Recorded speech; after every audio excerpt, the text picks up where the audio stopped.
യേശു അവരോട് പറഞ്ഞത്, ഞാൻ ജീവന്റെ അപ്പമാകുന്നു.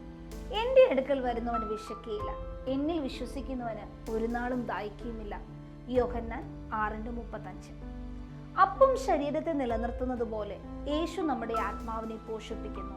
നാം എല്ലാ ദിവസവും അവനെ അന്വേഷിക്കുമ്പോൾ അവൻ നമ്മുടെ ഹൃദയങ്ങളിൽ സമാധാനവും സ്നേഹവും നിറയ്ക്കുന്നു. ഒരു ചെറിയ ഗ്രാമത്തിൽ ദാനിയേൽ എന്ന ദയുള്ള ഒരു ബേക്കർ ഉണ്ടായിരുന്നു. രുചികരമായ ബ്രെഡിന് അദ്ദേഹം പേര് കേട്ടയാളായിരുന്നു. എല്ലാ ദിവസവും രാവിലെ ഒരു പാവം ആൺകുട്ടി അവിടെ പുറത്തിരിക്കുന്നത് അദ്ദേഹം ശ്രദ്ധിച്ചു. അനുകമ്പയോടെ ദാനിയേൽ അദ്ദേഹത്തിന് ദിവസേന ഒരു ബ്രെഡ് നൽകാൻ തീരുമാനിച്ചു. അദ്ദേഹത്തിന്റെ പ്രവൃത്തിയിൽ സ്പർശിച്ച കുട്ടി ചോദിച്ചു, നിങ്ങൾ എന്തിനാണ് എന്നെ സഹായിക്കുന്നത്?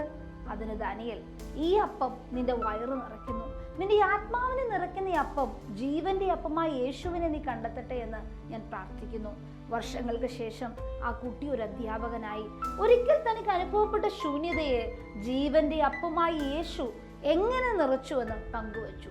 ശാരീരിക ആവശ്യങ്ങൾ പ്രധാനമാണെങ്കിലും ഉദ്ദേശത്തിനും സ്നേഹത്തിനുമുള്ള ആഴത്തിലുള്ള വിശപ്പ് തൃപ്തിപ്പെടുത്താൻ യേശുവിന് മാത്രമേ കഴിയൂ എന്ന് ഈ വാക്യം നമ്മെ ഓർമ്മിപ്പിക്കുന്നു.